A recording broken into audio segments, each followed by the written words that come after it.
शैक्षणिक वर्ष 2026-27 11वी ऑनलाईन प्रवेश प्रक्रियेची पहिली फेरी संपलेली आहे. महाराष्ट्रामध्ये जवळपास 14.5 लाख विद्यार्थ्यांनी 10वी परीक्षा उत्तीर्ण केलेली आहे. या 14.5 लाख विद्यार्थ्यांपैकी 12,51,259 विद्यार्थ्यांनी ऑनलाईन प्रवेश प्रक्रियेमधला पहिला भाग पूर्ण केलेला होता आणि दुसरा भाग जेव्हा ओपन झाला, ज्या दुसऱ्या भागामध्ये कॉलेजचं पसंतीक्रम द्यायचा होता, त्याच्यामध्ये जवळपास 8,87,264 विद्यार्थ्यांनी तो भाग भरलेला आहे आणि 29ला ही पहिली मेरिट यादी आली आणि या 29च्या आलेल्या मेरिट यादीमध्ये 29 पासून ते 3 जूनपर्यंत ही प्रवेश प्रक्रिया संपलेली आहे आणि 3 जून रोजी जेव्हा ही प्रवेश प्रक्रिया संपली तेव्हा यामध्ये 4,07,273 विद्यार्थ्यांनी प्रवेश आपला निश्चित केलेला आहे. म्हणजे एकूण आपण जर पाहिलं तर जवळपास 14.5 लाख विद्यार्थी 10वी बोर्डामध्ये उत्तीर्ण झालेले आहेत आणि त्यातल्या 12.5 लाख विद्यार्थ्यांनी नोंदणी केलेली आणि पहिल्या प्रवेश फेरीमध्ये केवळ 4,07,273 विद्यार्थ्यांनी आपला प्रवेश निश्चित केला आहे. म्हणजे आणखीन ही नोंदणी केलेले जे विद्यार्थी आहेत त्यातले जवळपास 8 लाखापेक्षा जास्त विद्यार्थी आजही याच्यापासून अजून बाहेर आहेत.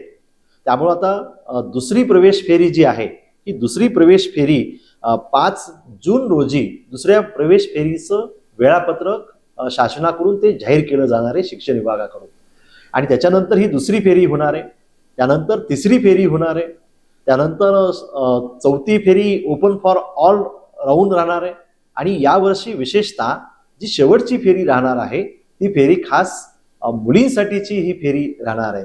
म्हणजे एकूण शिल्लक राहिलेल्या जागेमध्ये फक्त शेवटच्या फेरीला मुली फक्त त्याला अप्लाय करतील आणि त्या सगळ्या जागा या मुलींसाठी दिल्या जातील. हा फॉर्म भरत असताना आता जे काही प्रवेश प्रक्रिया झालेली आहे त्या प्रवेश प्रक्रियेमध्ये आमच्या असं निदर्शनास आलेलं आहे की अनेक पालकांनी विद्यार्थ्यांनी फॉर्म भरत असताना तो काळजीपूर्वक भरलेला नाही आहे.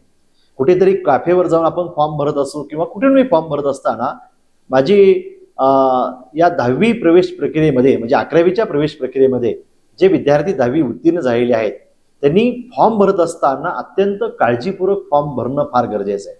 तुम्ही ऑनलाईन फॉर्म भरल्यानंतर सबमिट करण्याच्या पूर्वी आपण भरलेला सगळा डेटा हा योग्य आहे का तो आपण खात्री करून घेतला पाहिजे आणि त्याच्यानंतरच तो सबमिट केला पाहिजे.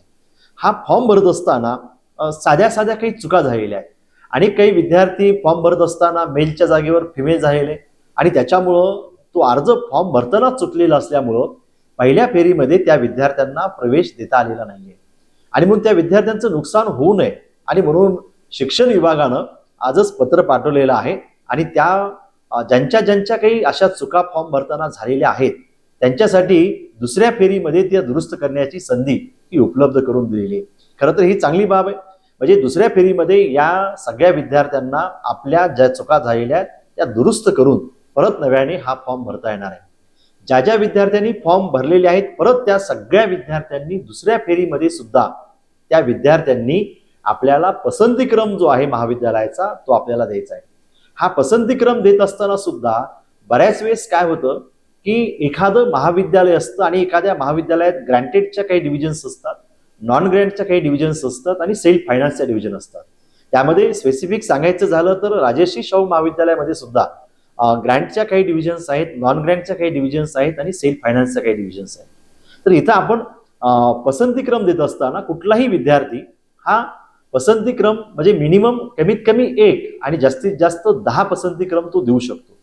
पण एखाद्या महाविद्यालयात पसंतीक्रम देत असताना तिथं जर ग्रँट, नॉन ग्रँट आणि सेल्फ फायनान्स जर असेल तर तिथं पसंती क्रमांक 1 ग्रँटेड, पसंती क्रमांक 2 हा नॉन ग्रँटेड आणि पसंती क्रमांक 3 हा सेल्फ फायनान्सला देणं गरजेचं असते. म्हणजे एकाच महाविद्यालयाला 3 प्रिफरन्स आपल्याला देणं गरजेचं असतं. म्हणून फॉर्म भरत असताना आपण अत्यंत काळजीपूर्वक आपण हे सगळे फॉर्म्स आपण भरले पाहिजेत जेणेकरून आपल्याला चांगले मार्क्स असताना सुद्धा आपल्याला आपला प्रवेश हा चांगल्या महाविद्यालयामध्ये होणार नाही. म्हणून आपण या सगळ्या काळज्या ज्या आहेत त्या आपण ती सगळी काळजी आपण घेतली पाहिजे. आता बऱ्याच पालकांना एक संभ्रम आहे की आता त्यांचे 10वीचे जे काही मार्क्स आहेत, बऱ्याच विद्यार्थ्यांनी आपल्याला मार्क्स कमी पडले म्हणून त्यांनी रिचेकिंग केले आणि ते बोर्डामध्ये सबमिट केले. अनेक विद्यार्थ्यांचे मार्क्स हे वाढून आलेले आहेत.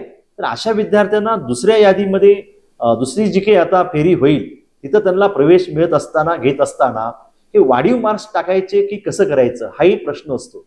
तर अशा वेळेस स्टेट बोर्डमध्ये ज्या विद्यार्थ्यांनी परीक्षा दिलेली आहे त्या विद्यार्थ्यांनी त्यांचे जे काही गुण आहेत त्यांना एडिट करायला इथं संधी नसते. कारण हा सगळा डेटा जो असतो शिक्षण विभाग हा स्टेट बोर्डाकडून तो विभाग ती गुणवत्ता यादी जी असते ती यादी शिक्षण विभागाकडे मागून घेतली जाते आणि शिक्षण विभागाकडून ही यादी जे काही ह्या ऑनलाईन प्रक्रियेमध्ये जी काही एजन्सी आहे त्यांच्याकडे ती पाठवली जाते आणि मग ते अपडेट केली जाते. तर आपल्या याच्या माध्यमामधून ती यादी जोपर्यंत आपली अपडेट होणार नाही तोपर्यंत स्टेट बोर्डामध्ये ज्या विद्यार्थ्यांचे गुण वाढलेले आहेत त्या विद्यार्थ्यांना ते वाढीव गुण दुसऱ्या फेरीमध्ये देता येतात का नाही याची शंका आहे.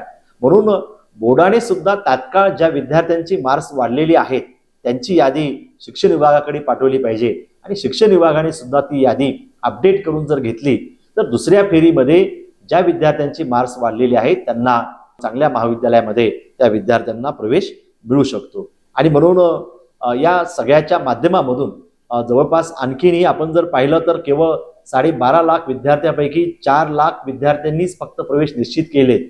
म्हणजे आजही 8.5 लाख विद्यार्थ्यांचे प्रवेश अजून बाकी राहिलेले आहेत.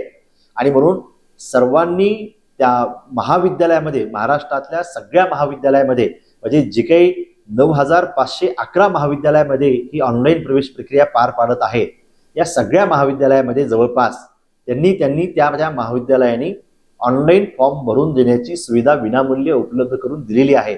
आपण त्या ठिकाणी जाऊन आपल्या जवळच्या ठिकाणी जाऊन हे फॉर्म अचूक आणि काळजीपूर्वक भरणं फार गरजेचं आहे.